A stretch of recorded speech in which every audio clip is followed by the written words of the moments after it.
Welcome, investigator. Evil is on the rise. Crime is escalating.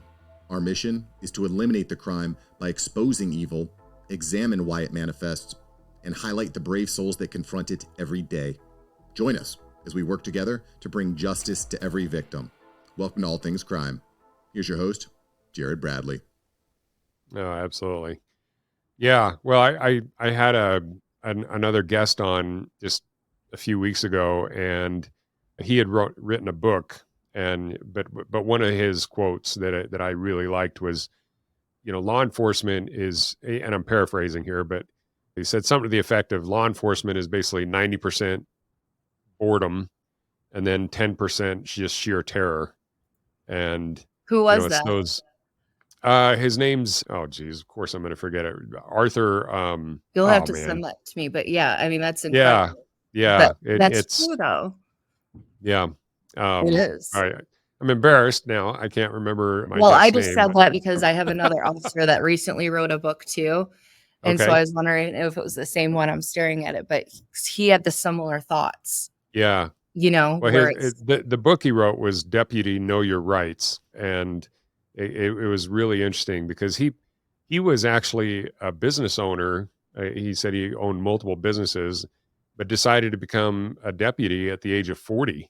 And so, I can imagine the difference when he is going through the academy. He's sitting next to some, 20-year-old, guys that are barely halfway through college. And yet here he is. I know. But would have been an interesting experience. Yeah.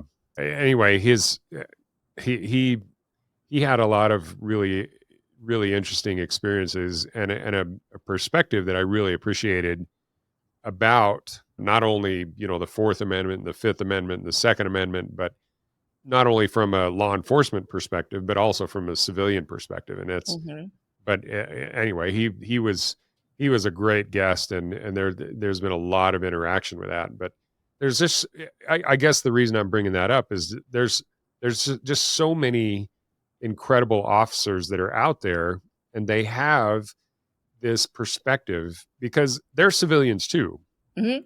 When they're not in uniform and they're not actually on duty, they still have kind of a special nomenclature about them, but they're not completely a civilian, but at the same time they are. And when they're not actually performing their duties, then they're just like us, but they have rights too. And that was the thing, is he was able to look at it from both the law enforcement and the civilian side and say, this is how we interact and this is how we're supposed to interact.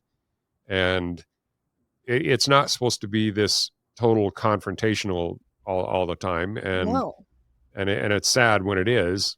But that 90% boredom, these guys are just driving around, sitting there. Well, I'll tell you, somebody that I think would be an amazing inductee into the Hall of Fame is an officer down in LA. His name is Dion Joseph. Mm-hmm. He spent most of his career on Skid Row. And this guy, wow, boy, he is just unreal. But the stories he could tell. I'm sorry? The stories he could tell, I'm sure. Oh, yeah. Well, he when I had him on the podcast, he told a few really cool stories. And, well, I mean, I don't know if cool is the right word, but fascinating. It's like, wow. He said, well, one of the stories that he told that really sticks in my mind is, I think that was back when everybody was kind of pushing to defund the police and kind of move some of the responsibilities to like social workers. Mm-hmm. And he was like, I can tell you flat out that when some lady is whacked out on drugs, she's smeared with peanut butter, she's naked in the middle of an intersection, swinging a pipe around, trying to hit people, and social worker isn't going to calm that down. Yeah, there's no social worker in the history of social workers that is going to want to take care of that. So, and why would we put untrained civilians in harm's way? Right. I will never understand.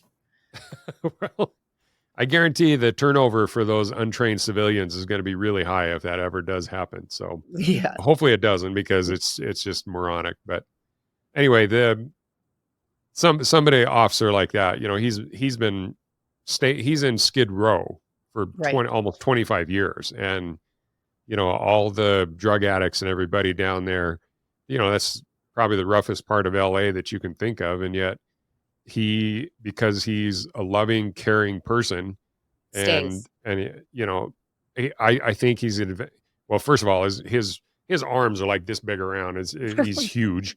And so I'm sure that helps, but he's also black.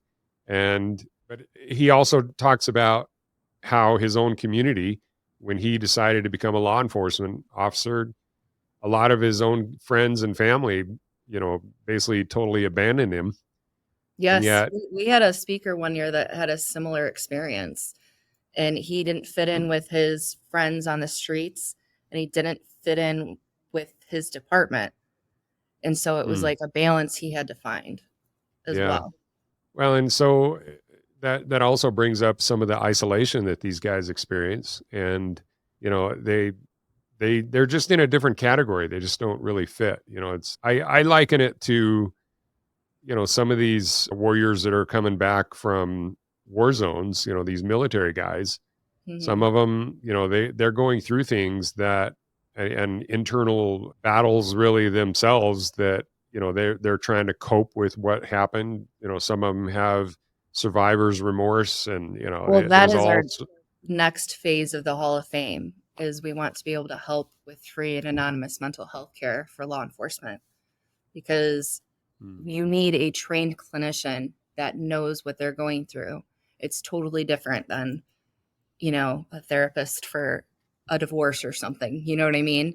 So yeah. that's a goal of the Hall of Fame in the future, is we want to help them get through these things and not have to worry about the cost or the stigma attached to it.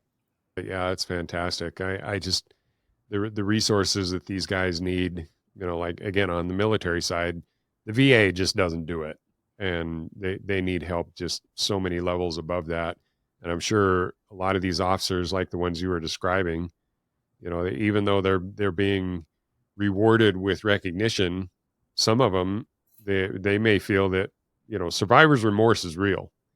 And that officer that you were describing, where he was wounded, but he was still protecting or trying to protect at least the other officers that were there, even though some of them didn't make it. Right. And I'm sure mentally and emotionally he's going through things that nobody else can even comprehend. It's like, until you've been through it, you just don't know. Absolutely. Absolutely. Wow. Well, okay. So how about one more? One more. Anybody else that you can think of that really jumps out? Oh, there's so many, but I would like to talk about kind of the local officers just for a second, just because it's a crazy story. Was last year, our Chief Trenley of Toledo Police Department, he was inducted, but he was the interim chief. The day of the event, he was announced as chief. And it's just like, that's another example of how the Hall of Fame gets it right. You know what I mean? We didn't know he was going to be chief. We were just honoring from what he did in the department beforehand. And then we have Louis Espinoza, who made it his career, and he's a local Toledo police officer. But I'm saying, when you choose this as your job, he's one of those people that worked his way up through the department, wanted to do everything he could to make the job better. His son's in law enforcement now. And then we have Derek Diggs, who's being inducted this year, and he's getting an award posthumously. But the best part of his story was was Toledo chief here, but then he went to Fort Myers and he was chief of police there until he passed away last year. But what he did in Fort Myers is he instituted so many different programs that they have the third lowest crime rate in the entire state of Florida. So much so that they're naming a facility after him and his work.